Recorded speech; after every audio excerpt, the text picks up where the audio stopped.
ఏం చదువుకున్నాం మనం చెప్పండి? ఫిలిప్పీ 3:20 చదవనప్పుడు పెట్టినగా మన పౌరస్థితి పరలోకమందున్నదే. చాలు, మన పౌరస్థితి పరలోకమందున్నదే.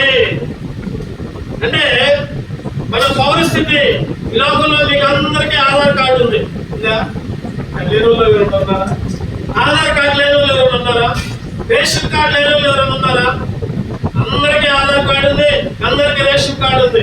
ఇప్పుడు పుట్టే పిల్లలకు మాత్రం ఆధార్ కార్డులు ఎక్కించుకోవాలి, రేషన్ కార్డులు ఎక్కించుకోవాలి. అంటే దాదాపు ఈ లోకంలో ఉన్న ప్రతి ఒక్కరికి కూడా ఆధార్ కార్డు ఉంది. అలాగే ఎవరైతే యేసుక్రీస్తుని అంగీకరిస్తారో, ఎవరైతే ఇందాక చెప్పుకున్నట్లు పాప క్షమాపణ పొందుతారో, మారు మనసు పొందుతారో, రక్షణ పొందుతారో, వారి పౌరస్థితి, వారి యొక్క ఆధార్ కార్డు ఎక్కడుంది? చెప్పాలి, అందరూ చెప్పాలి, మీరే చెప్పాలి. ఎక్కడుంది? పరలోకంలో ఉంది. ఈరోజు మొదటిగా నేను ఒక ప్రశ్న వేస్తున్నాను. ఈరోజు మీ పౌరస్థితి ఎక్కడుంది? రక్షణ పొందితేనేమో పరలోకంలో ఉంది, రక్షణ పొందకపోతే భూలోకంలో ఉంది. భూలోకంలో అందరికి ఉంది, రక్షణ పొందిన వాళ్ళకు ఉంది, రక్షణ పొందిన వాళ్ళకు ఉంది.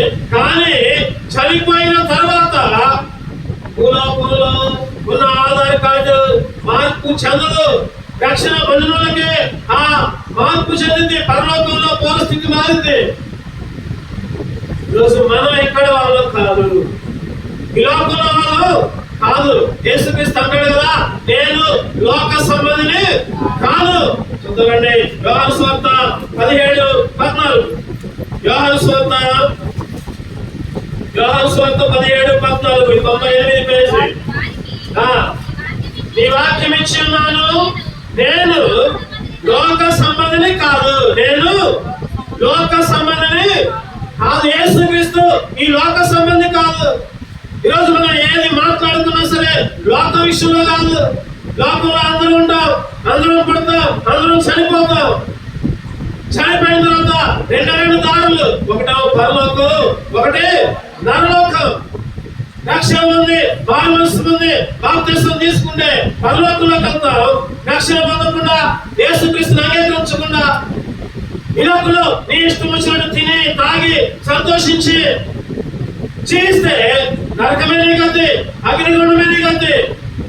నాకు తెలుసు, కుమారి రక్షణ పొందింది, బాప్తిసం తీసుకుంది. చివరి రోజుల్లో పతిలాడి అన్నయ్యని బాప్తిసం తీసుకుంటా, అన్నయ్యని బాప్తిసం తీసుకుంటా, పాపాలు ఒప్పుకుందా, తీసుకుంది బాప్తిసం. నాకు ఒక ప్రగాఢమైన నమ్మకం ఏంటంటే కుమారి పరలోకంలో ఉంది.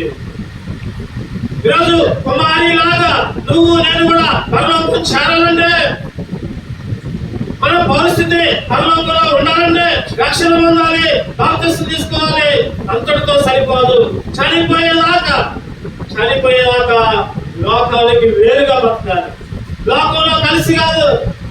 మూర్ఖులను మార్పు చేయండి, మూర్ఖులను ఈ తరం వారికి వేరుగా ఉండండి. లోకంలో ఏమంటుందో చూద్దాం. లోకంలో లోక సంబంధులు ఏ విధంగా ఉంటామో చూద్దాం. మొదటిగా లోకం ఎట్లా ఉంటుందంటే ఆదికాండం 6:11. ఆదికాండం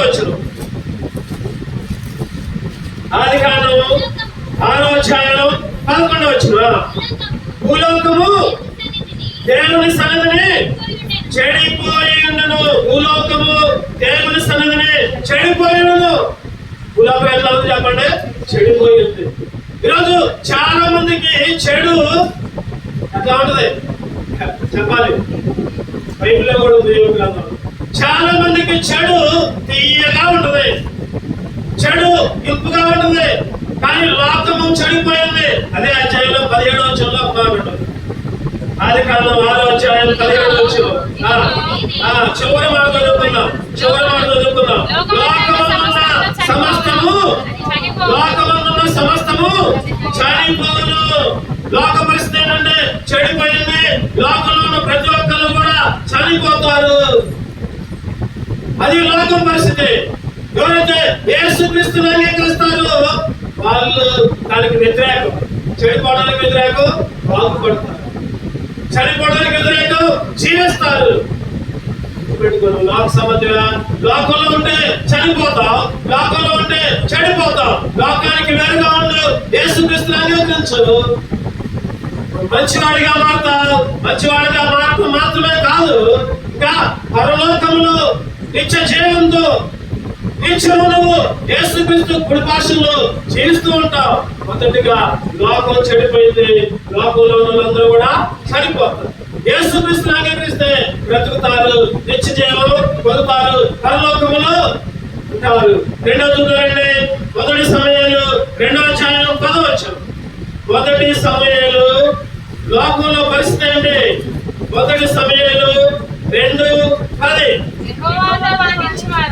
చదవండి. యెహోవాతో వాదించువారు నాశనమగుదురు, పరమండలంలో నుండి ఆయన వారి పైన ఉరుము వలె గర్జించును. లోకపు సరిహద్దులో ఉన్న వారికి ఆయన తీర్పు తీర్చును.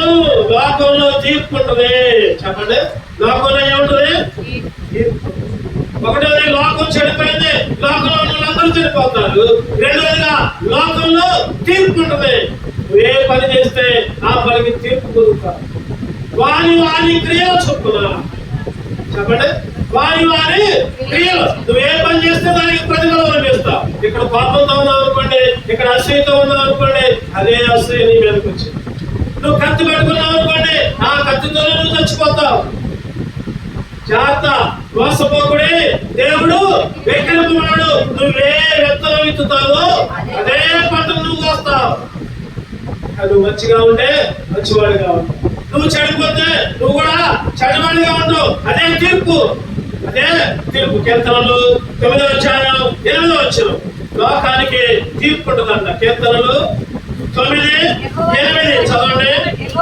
యెహోవా నీతిని బట్టి, యెహోవా నీతిని బట్టి లోకమునకు తీర్పు తీర్చును. యెహోవా నీతిని బట్టి లోకమునకు.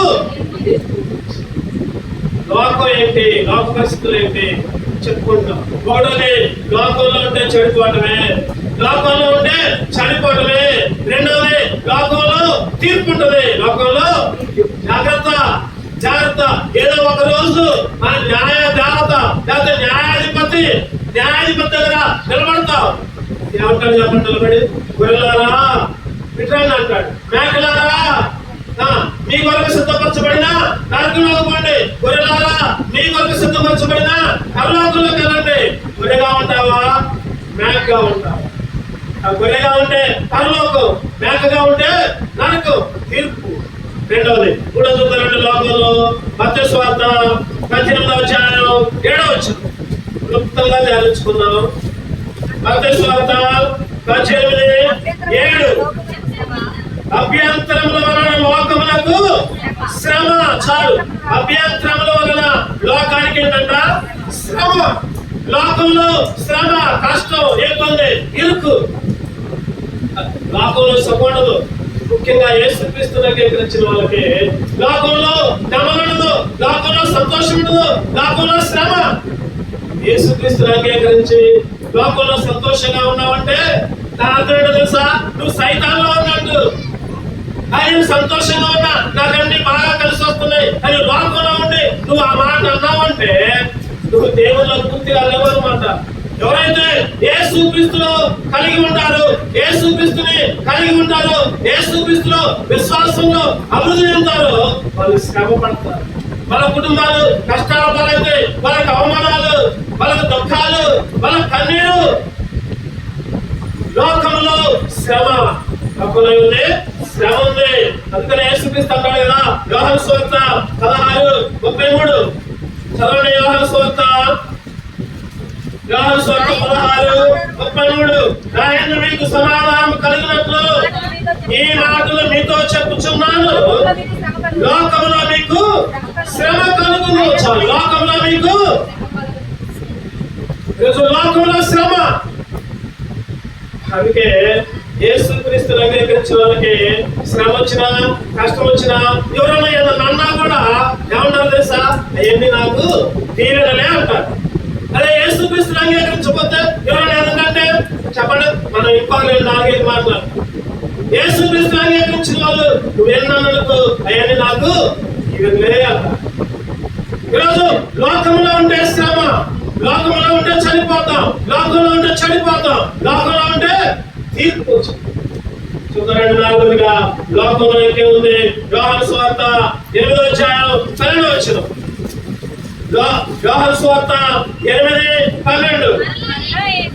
మరలా యేసు నేను లోకములకు వెలుగును, లోకానికి నేను వెలుగు.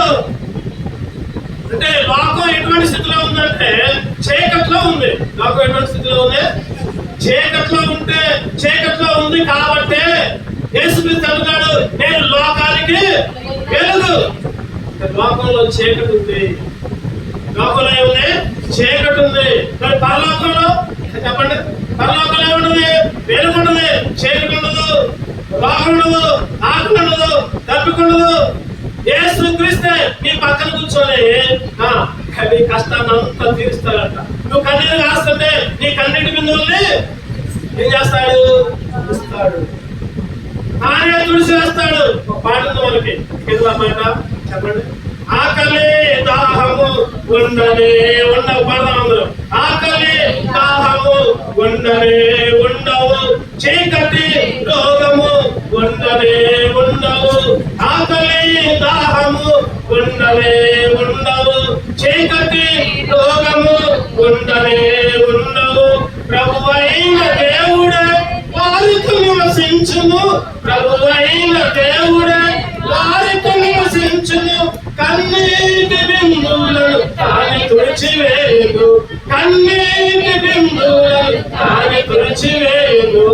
ఎంత సుందరము ఆ పరలోకము, అంతా సువర్ణమే ఏమి చిత్రము. ఎంత సుందరము ఆ పరలోకము, అంతా సువర్ణమే ఏమి చిత్రము. చేరాలనుకుంటే ఆపద్దము, చేరాలనుకుంటే ఆపద్దము. యేసయ్యాకి ఇవ్వాలి, చెప్పండి, యేసయ్యాకి ఇవ్వాలి నీ హృదయము, యేసయ్యాకి ఇవ్వాలి నీ హృదయము. నీ హృదయం యేసుక్రీస్తుకి ఇవ్వకుండా ఉంటే పరలోకంలో చాలు, పరలోకం వెళ్ళవు.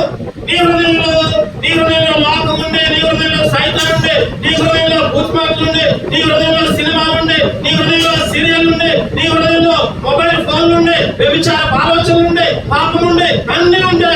నరకమే. నువ్వు మందిరం పోతున్నా, నేను బాప్తిస్మం తీసుకున్నా, లేదా నేను అది చేస్తున్నా, నేను సంతాలిస్తున్నా, ఓ నేనంతా గొప్ప ఎవరు లేరు అని అనుకుంటున్నామేమో.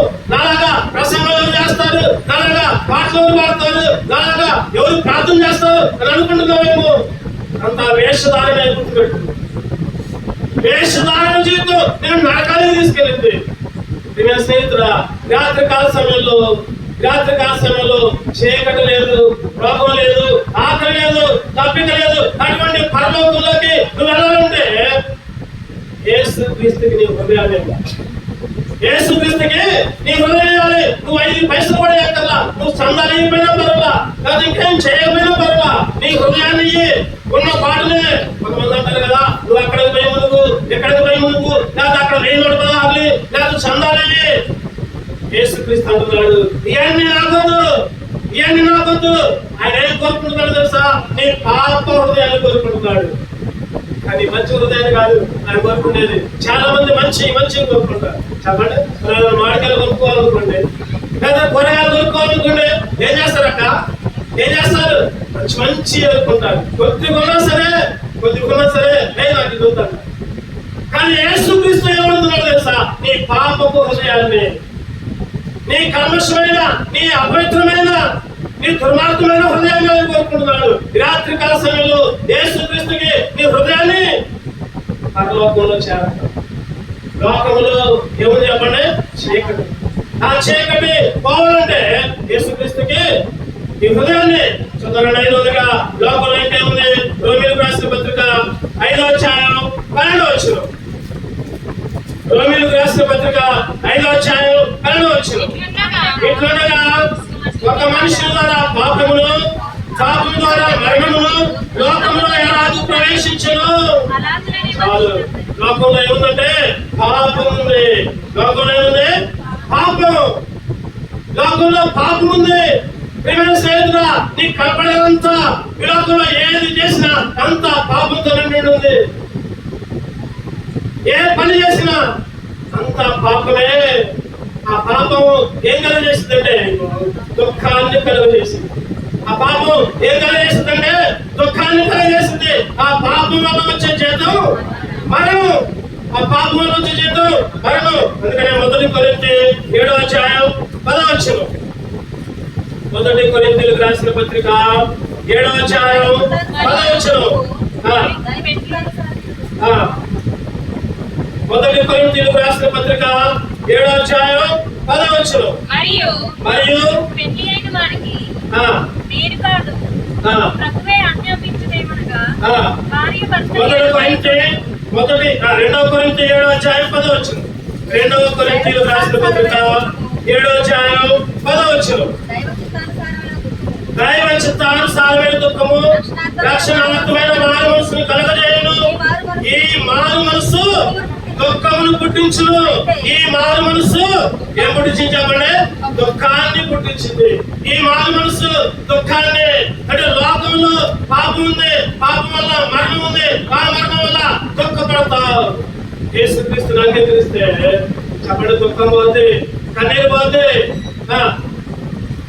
వారి తలల మీద నిత్యానందమును, దుఃఖము, కన్నీరు, నిట్టూర్పు ఎగిరిపోవును. యేసుక్రీస్తుని అంగీకరిస్తే సంతోషం, సమాధానం. ఈ సంతోషము నీకు కావాలనా? ఈ సంతోషము నీకు కావాలనా? ఈ సంతోషము నీకు కావాలనా? నేడే యేసు యొద్దకు రమ్ము, నేడే యేసు యొద్దకు రమ్ము. నా హృదయము వింతగా మారెను, నా హృదయము వింతగా మారెను, నా హృదయము వింతగా మారెను. నాలో యేసు వచ్చినందున, నాలో యేసు వచ్చినందున. యేసు వస్తే చెప్పండి సంతోషం. యేసు లేకపోతే చెప్పాలని చెప్పాలి, నిద్రపోతున్నా ఏంటి? యేసు లేకపోతే దుఃఖమే, యేసు లేకపోతే ఏడుపే, యేసు లేకపోతే కన్నీరే. యేసుక్రీస్తు ఉంటే, యేసుక్రీస్తు మాత్రమే నిజమైన దేవుడు. ఈ లోకంలో దేవతలు, దేవుళ్ళు అనబడే వాళ్ళు కొన్ని కోట్ల మంది ఉన్నారు. ఎవరు కూడా చనిపోయి తిరిగి లేవలేదు. గుర్తుపెట్టుకో, ఏ దేవుడు కూడా చనిపోయి లేవలా. యేసుక్రీస్తు మాత్రమే, ఆయనే చనిపోయి తిరిగి లేచాడు. అందుకే యేసుక్రీస్తు నమ్ముకుంటున్నాం, యేసుక్రీస్తు గురించి చెప్తున్నాం. ఆయన కూడా సమాధుల్లో ఉంటే మేము కూడా యేసుక్రీస్తుని ప్రకటించే వాళ్ళం కాదు, యేసుక్రీస్తు గురించి చెప్పేవాళ్ళం కాదు. యేసుక్రీస్తు తిరిగి లేచాడు కాబట్టి ఆయన మాత్రమే. ఈ ప్రపంచంలో ఎంతో మంది పుట్టారు, ఎంతో మంది చనిపోయారు, కానీ ఒకే ఒక్క ఆయన పుట్టాడు, చనిపోయాడు, లేచాడు. ఆయనే మరలా కూడా వస్తాడు, ఆయనే మరలా వస్తాడు. ఈ లోకంలో ఉన్నవన్నీ కూడా, ఈ లోకంలో ఉన్నాయన్నీ కూడా గతించిపోతాయి. ఈ లోకంలో ఏమని చెప్పండి? ఈ లోకంలో 1 అధ్యాయంలో 17వ వచనం అనుకుంటా, లోకంలో అంతా నేత్రాశ, చేపడము, శరీరాశ. ఏది చూస్తే అది కావాలనుకుంటాం, ఏది చూస్తే అది కావాలనుకుంటాం, ఏది చూస్తే దాని కొరకు వెంపలాడుతూ ఉంటాం. నీ పరిస్థితి ఏంటి? నీ పరిస్థితి ఏంటి? ప్రియమైన సోదరుడా, ప్రియమైన స్నేహితుడా, అక్క, చెల్లి, అన్న, తమ్ముడు, ఈ రాత్రి కాల సమయంలో నువ్వు దేని కొరకు వెంబడిస్తున్నావు? ఇలాగ ఏదో ఒక రోజు చనిపోతావు కదా, మరి చనిపోయిన తర్వాత నీ పరిస్థితి ఏంటి? చనిపోయిన తర్వాత నీ పరిస్థితి ఏంటి? ఏదోలే చచ్చిపోయిన తర్వాత ఏ కుక్కో నాకు పళ్ళు పడతా అనుకుంటున్నావేమో. మనిషికి మరు జన్మ ఉండదని బైబిల్ చెప్తుంది.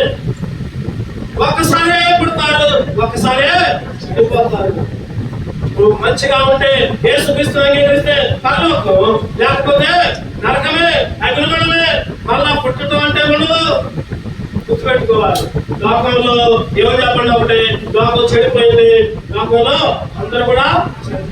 రెండవది, లోకంలో తీర్పు ఉంటుంది. మూడవది, లోకంలో శ్రమ. నాలుగవది, లోకంలో చీకటి, లోకంలో. ఐదవది, లోకంలో పాపం.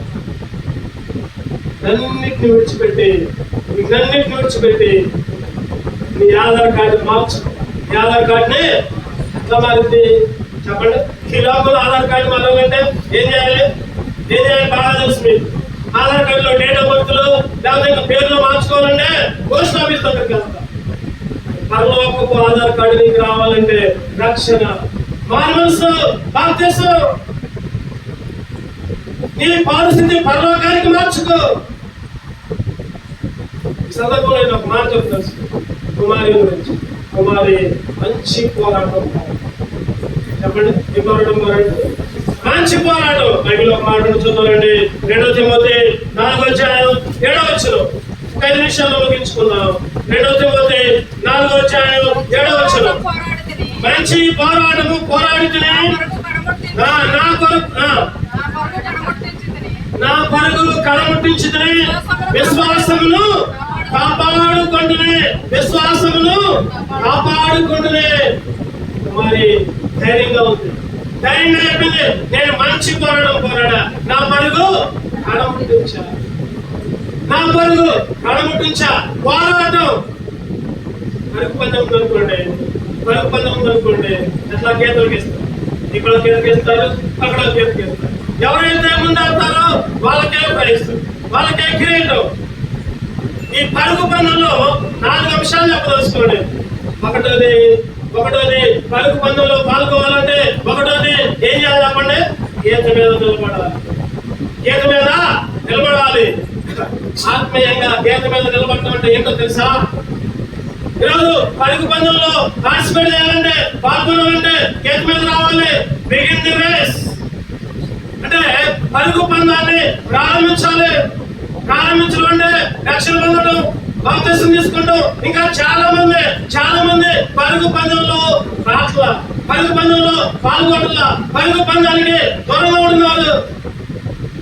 రక్షణ పొందకపోతే, మనస్సు పొందకపోతే, బాప్తిసం తీసుకోకపోతే ఇక నీకు పోరాటమే లేదు. ఇక్కడ నువ్వు ఎట్లా చెబుతావు మంచి పోరాడాలి? నువ్వు పోరాటంలో ఉండాలంటే ఆ గీత మీద నిలబడాలి. గీత మీద నిలబడటం అంటే ప్రారంభించాలి. ఆటని పరుగుని ప్రారంభించడం అంటే బాప్తిసం తీసుకోవాలి, రక్షణ పొందాలి. ఒకటోది. తర్వాత చెప్పండి, పరుగు పందెంలో గీత మీద నిలబడిన తర్వాత పరిగెత్తాలి. ఒకటోదేమో బిగిన్ ది రేస్, ప్రారంభించాలి పరుగు పందెం, రక్షణ పొంది. రెండవది రన్ ది రేస్, పరిగెత్తాలి. గీత మీద నిలబడితే సరిపోలా. గీత మీద నిలబడితే కిరీటం వచ్చిందా చెప్పండి? పరిగెత్తాలి. ఈరోజు చాలా మంది బాప్తిసం తీసుకొని నేను అక్కడే నిలబడుతున్నారు. నేను రక్షణ పొందా, నేను బాప్తిసం తీసుకున్నాను.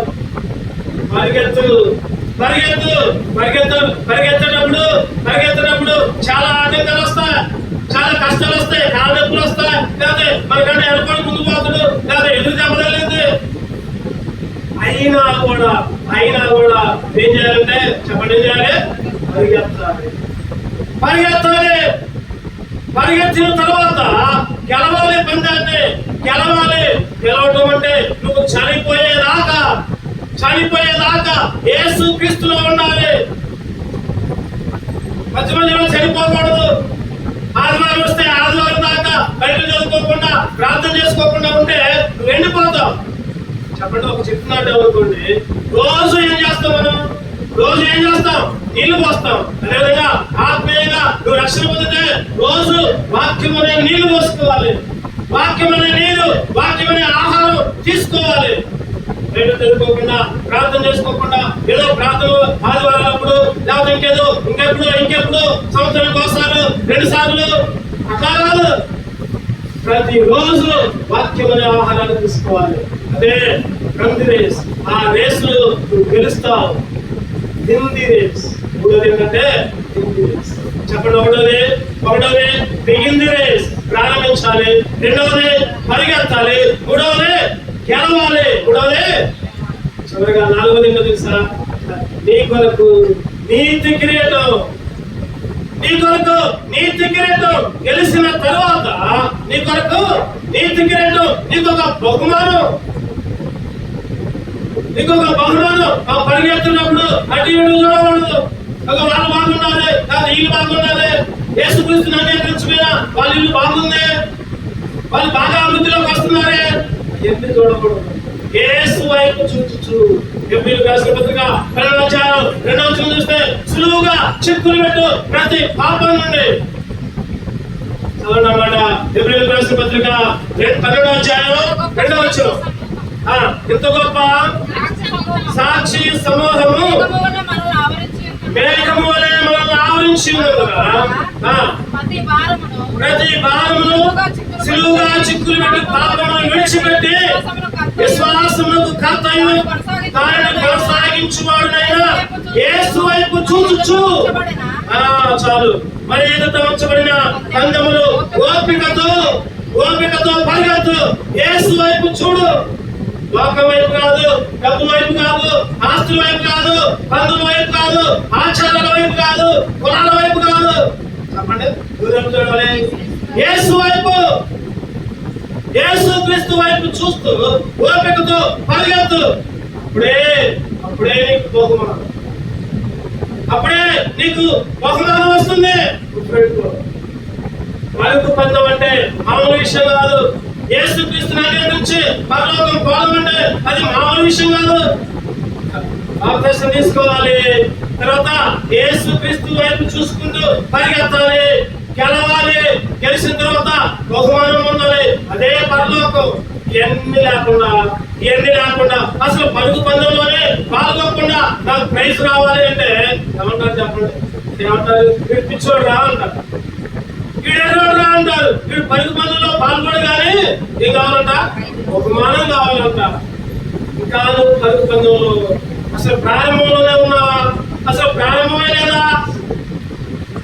ఒకవేళ పరిగెత్తుకుంటూ ఆటంకాలు ఉంటే, లేకపోతే కష్టాలు వస్తే, ఇబ్బందులు వస్తే వెనక్కి చూస్తూ ఉంటున్నావా? ఆయన నేల మీద నడిచాడు. యేసుక్రీస్తు వైపు చూసినంతసేపు నేల మీద నడిచాడు. ఎప్పుడైతే వాహనకి వెళ్ళి చూశాడో ఎవరైనా చెప్పాలన్నా చెప్పాలి. రాత్రికాల సమయంలో నీ పరిస్థితి ఏంటి? ఎవరి వైపు చూస్తున్నావు? నువ్వు చనిపోయేదాకా యేసు వైపు మాత్రమే చూడాలి.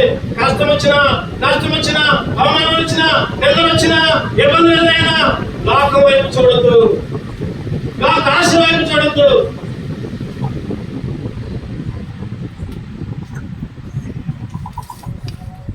దేవునికి స్తోత్రం.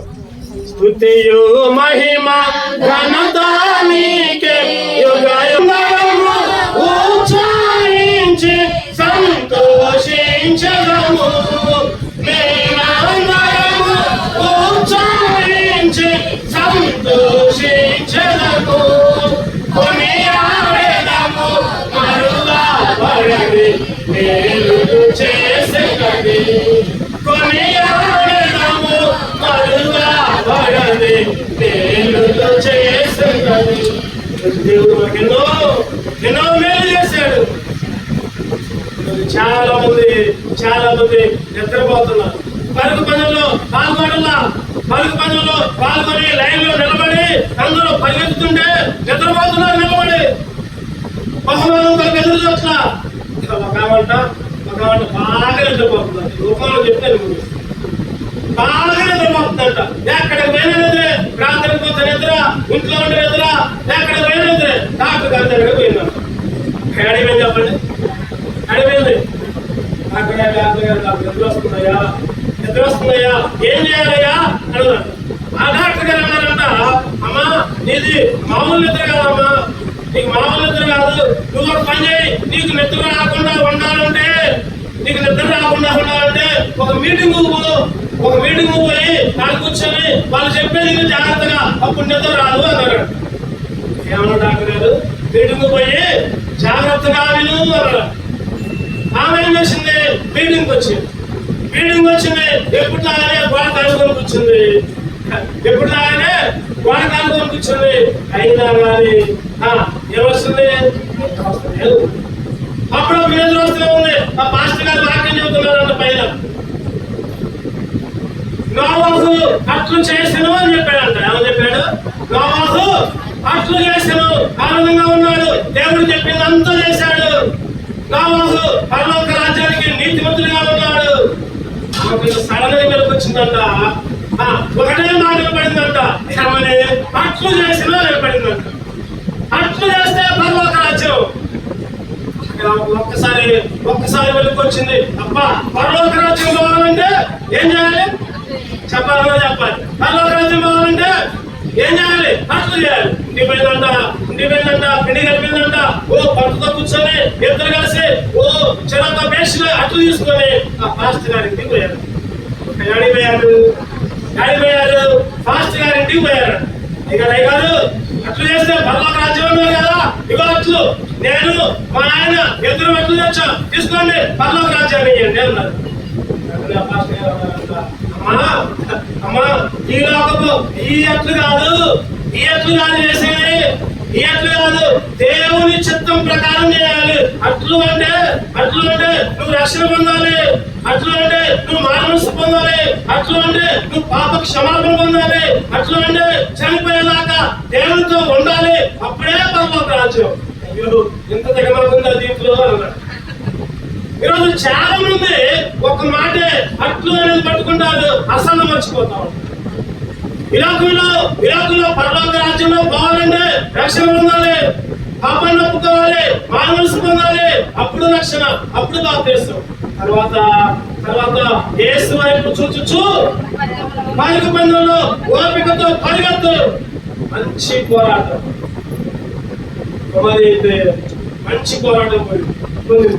మంచి పోరాటం పోరాడింది. చివరిలో ఎంతో కష్టం అనిపించింది. దేవుడే ఆ కష్టాన్ని చూడలేక ఏం చేశాడు చెప్పండి? రాసుకున్నాడు. ఇంకా భూలోకంలో ఉండే ఇంకా ఎన్ని కష్టాలు, ఇంకా ఎన్ని ఇబ్బందులు, ఇంకా ఎన్ని ఇరుకులు మనం అనుకుంటాం కదా, దేవుడు బ్రతికియొచ్చుగా అని అనుకుంటాం. బ్రతికిస్తే ఇంకా కష్టాలు, ఇంకా ఇబ్బందులు అందులో చేదరించుకుంటారు. అందుకనే సరైన సమయంలో దేవుడు గురించి రాత్రికాల సమయంలో ఈ పోరాటం ఏంటంటే రెండు కళ్ళు మూసుకుందాం, రెండు కళ్ళు మూసుకుందాం.